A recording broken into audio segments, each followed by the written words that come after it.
Okay, so hello everybody, and today we will be trying to make a score system in Unity, so we can start doing it. So first of all, what we need to do is to create a prefab. So let's go ahead and create a square. Let's call it score prefab.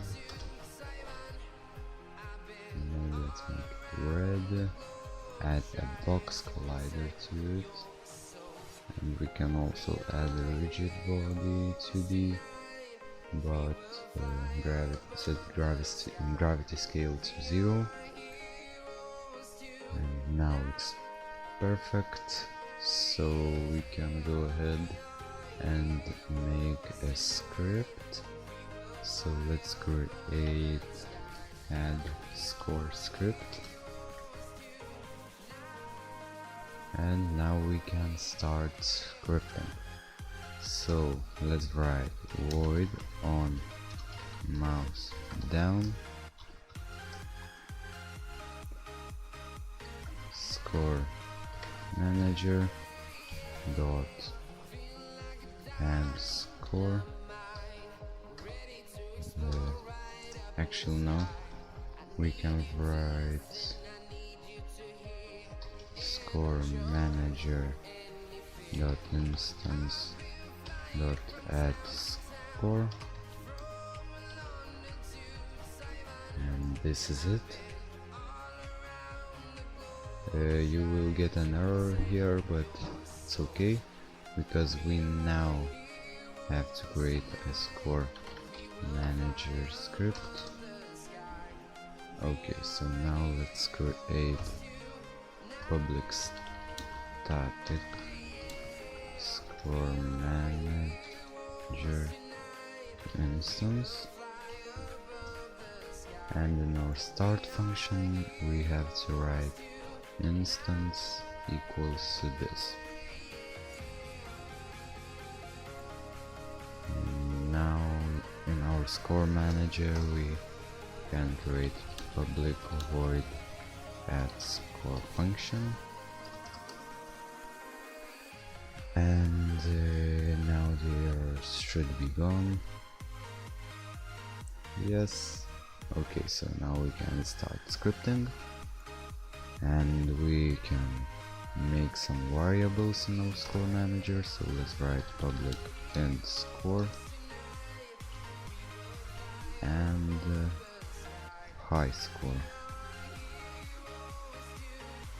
So now let's write if score is bigger than high score, then high score will be equal to score.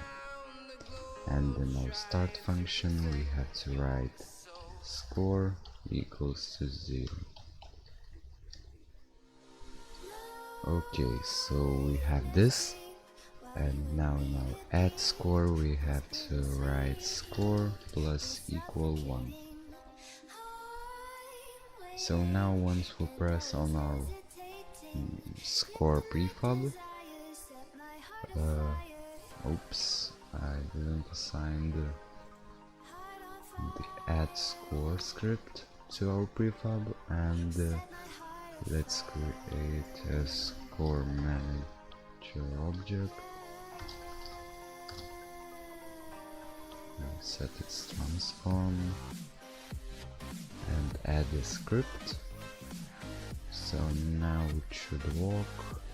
Yes, as you can see, the score is rising, so we can start adding some more functions to our score system. So first of all we need text, so I'll be using Unity Text Mesh Pro, and now we can write public text mesh pro UGV, and let's call it score text, and duplicate it and make another one high score text. And in our update function we have to write high score text. Let's start with score actually. Score text dot text will be equal to score dot to string. And now let's make it the same with high score. And there we have it. So now we have to create a canvas in our game. So let's quickly create one. We can go ahead, screen space. Okay, and now we have our canvas, and we can add text to it. So let's add text pro. Let's call it score text, and I'll make it very simple. So let's just write 0. Let's make the text like we want. Scale it. Yeah, this is okay. Move it, and now we can duplicate it. Move it to another side and call it high score text. Okay, so now we have our text done. So we go ahead in our score manager and add score text and high score text. So now it should work with text. Yes, it's working, but it's really just pressing the button. So let's create something more interesting. So go ahead and make a spawner object, reset transform, and create another script that is called spawner. Now we can open it and write start coroutine in our start function actually. Start coroutine spawner.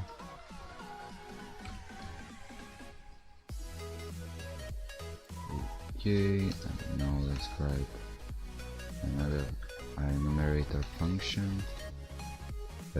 You can see my enumerator video. I'll leave it somewhere in the corner.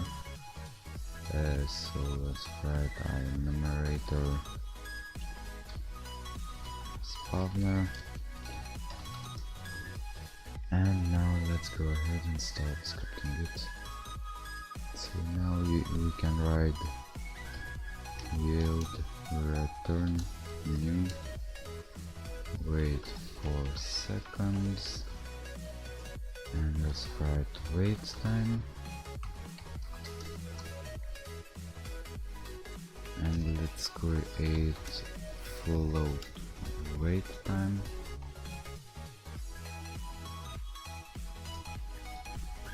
and our wait time will be equal to like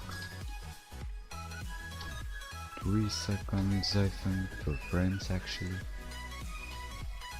And now we can go ahead and add spawn function. So let's go ahead and do it. Okay, so we have our spawn function, and now we can write something in it. So we need to have a reference for our object. So let's write public game object Prefab,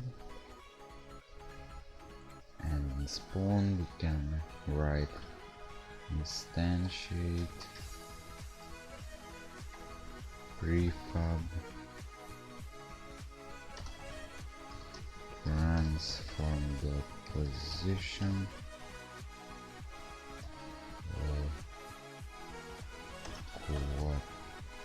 quaternion identity.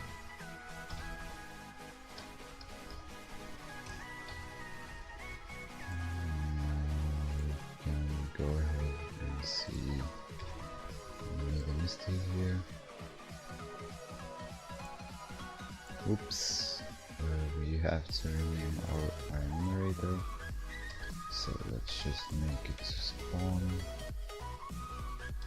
and our spawn function will be renamed to spawns. And yes, it's okay, so let's add our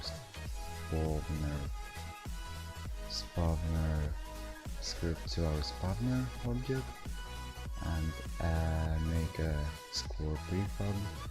So let's drag it down here, delete it, and add it to spawner object. And now let's make some more polishing. So let's write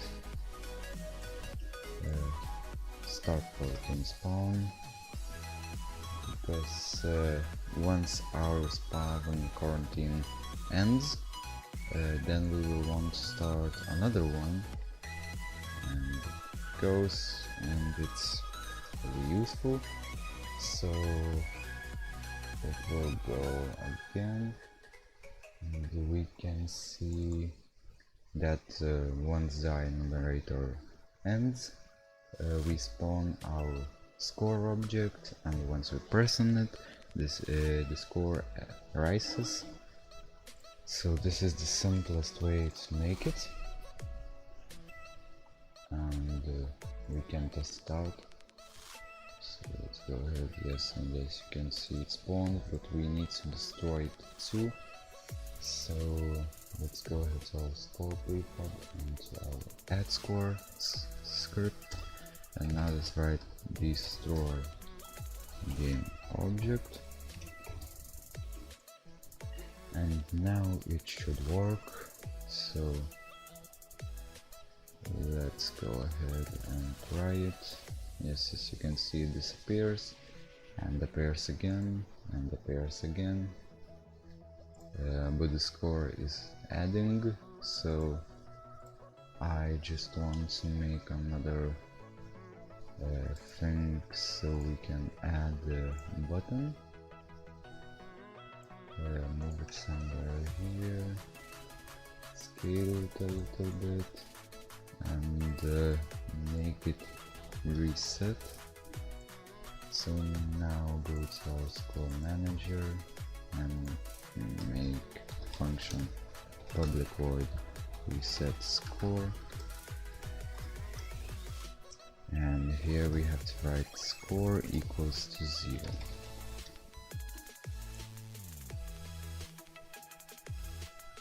So now it should work. Let's go to our button, add on click, drag our score manager, and select reset score. And now we can check if it works. So now we have 2 score, and now if we press reset, the score resets, and high score leaves the same. So if the score is higher than the high score will rise, and if we reset score, the high score will be the highest score in the ever time we had. So this is it for this video, I think. It is really simple to do, and I think it's really useful for your game if there's score or something like that. And if you want to know how to save the high score, so wait for another video. We will do a video about player prefs and how to use them. So thank you for watching, and see you in the next episode. Bye bye.